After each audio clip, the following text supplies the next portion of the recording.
Oi pessoal, tudo bem? Hoje para mais um Direito com Ela. Semana passada não tivemos vídeo por questões particulares, hoje teremos um vídeo inédito, então, para falar sobre um assunto que muita gente discute, muita gente fica na dúvida se existe ou não existe. A culpa pelo fim do casamento.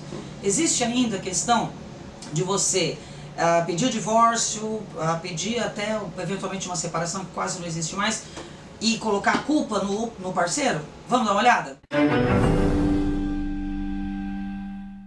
Bom, gente, a questão da culpa no casamento, pelo fim do casamento, é uma questão histórica, antiga. Então, antigamente falava-se muito, você me traiu, eu vou arrancar tudo que é seu, vou tirar todo o seu dinheiro, vou te depenar, você é um isso, um aquilo, você me traiu, enfim, aquela coisa toda que vocês já sabem. Ocorre, pessoal, que hoje, com o prestígio que a gente dá às questões sociais, às questões da dignidade da pessoa humana previstas na Constituição, não há mais que se falar em culpa pelo fim do casamento. Ou seja, hoje não se discute mais a culpa pelo fim do casamento, não se discute mais a culpa no divórcio.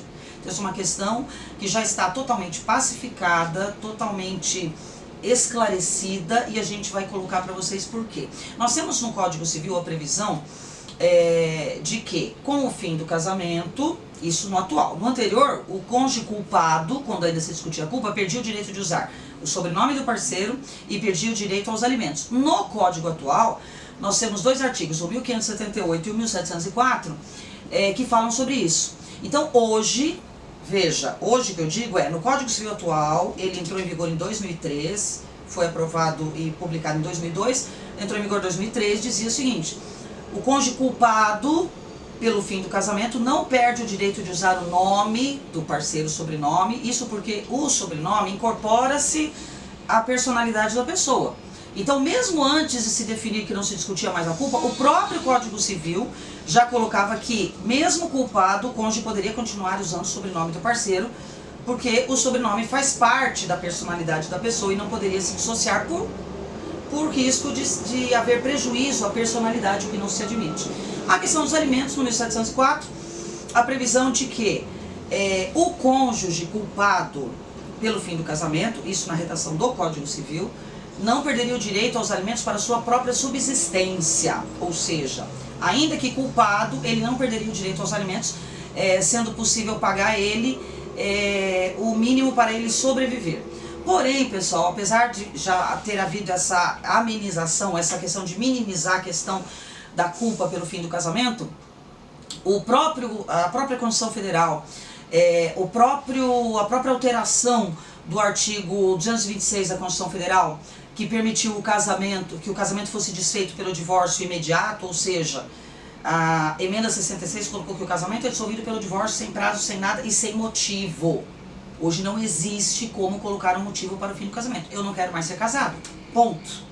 Então hoje é entendimento pacífico que violaria os principais pontos da Constituição, os princípios constitucionais da dignidade da pessoa humana, da solidariedade familiar, da intimidade da pessoa, discutir a culpa pelo fim do casamento.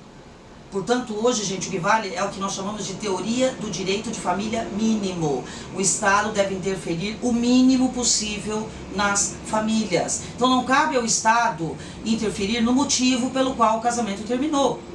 Então, se eventualmente uma relação conjugal, um dos cônjuges acaba se apaixonando por outra pessoa, ou acaba se envolvendo com outra pessoa, e isso desencadeia um pedido de divórcio, é porque já haviam situações em que iriam culminar no fim. A relação já estava desgastada, é um desgaste que pode acontecer naturalmente pelo tempo. Não cabe ao Estado definir quem é o culpado e puni-lo por isso. Ninguém tem essa responsabilidade.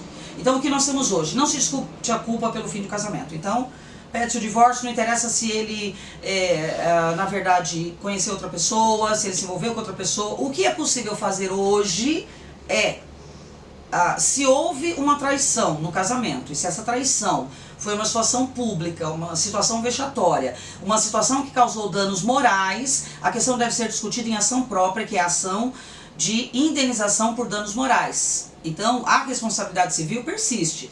Então, se houve a violação aos danos morais do cônjuge, do outro cônjuge, é possível você entrar com essa ação. Agora, discutir essa conduta no divórcio não é mais possível. Essa questão é discutida no âmbito do direito civil, no âmbito da responsabilidade civil e não no divórcio pelo fim do casamento. Então, o cônjuge que eventualmente tenha traído a mulher ou traído o marido, não perde os seus direitos patrimoniais e nenhum outro tipo de direito em função do divórcio, gente. Isso não existe mais. Então não adianta chegar lá no escritório do seu advogado e falar: eu quero arrancar tudo dele porque ele me traiu, isso é motivo, eu vou explicar para o juiz. Esquece, gente, isso não existe mais. Isso vai acabar entrando para folclore jurídico. Tá? Isso não são questões que são relevantes no divórcio. Isso é em tempos antigos. Hoje, adaptando o nosso direito de família, a questão constitucional, aplicando-se as regras atuais, aplicando-se o que determina o 226, que o casamento é dissolvido pelo divórcio, não cabe mais a discussão de culpa pelo divórcio. Assim, se você se sentiu ofendido ou magoado, ou você entende que houve um dano moral, houve uma exposição da sua pessoa, ou você passou uma vergonha, um vexame, então você discute isso em ação de responsabilidade civil, numa ação de indenização, uma ação de reparação de danos, mas não no divórcio. Então hoje pode-se afirmar, não existe a discussão da culpa, o Estado não interfere mais nessas questões, porque isso violaria o princípio da dignidade da pessoa humana, o princípio do direito de intimidade da pessoa e da solidariedade familiar. Tá certo, pessoal? Então hoje já pacificada essa questão, e a pá de cal em cima dessa questão que ainda, será? Foi a emenda 66 que determinou que o casamento pudesse ser dissolvido pelo divórcio sem nenhum outro tipo de motivo aparente. Ninguém é obrigado a ficar casado com quem não quer. Ninguém manda no sentimento. Não existe isso de que, eu sou obrigado a gostar dessa pessoa até o fim da vida, porque na frente do padre e do pastor você falou que era para sempre. Isso não existe no mundo jurídico. Nosso Estado é um Estado laico, então, portanto, a pessoa que quer se divorciar, a pessoa que gosta de uma outra pessoa estando casado, a pessoa que define que não quer mais aquela vida, ela tem todo o direito, não dá mais para atribuir a culpa. Né? Não vamos esquecer, há um tempo atrás tinha uma peça, uma obra literária interessante, chamava Perdoa-me por me traíres. Então, normalmente, o fim do casamento, normalmente, tá gente? Estou dizendo que em todos os casos, normalmente o fim do casamento nunca é culpa de uma pessoa só. Normalmente o fim do casamento tem aí a culpa dos dois. Então essa questão de culpa não se discute mais, a pessoa quer se divorciar, simplesmente se divorcia e essa questão não se coloca mais. Certo, pessoal? Se vocês gostaram, deixa sua curtida, continue acompanhando nossos vídeos, continue acompanhando o nosso canal, falando todos os dias de assuntos novos, tentando nos manter o mais atualizados possível para vocês. E rumo aos 7.000 inscritos, contamos com vocês aí pela divulgação do canal. A gente se vê na semana que vem, combinado? Um beijo, até lá!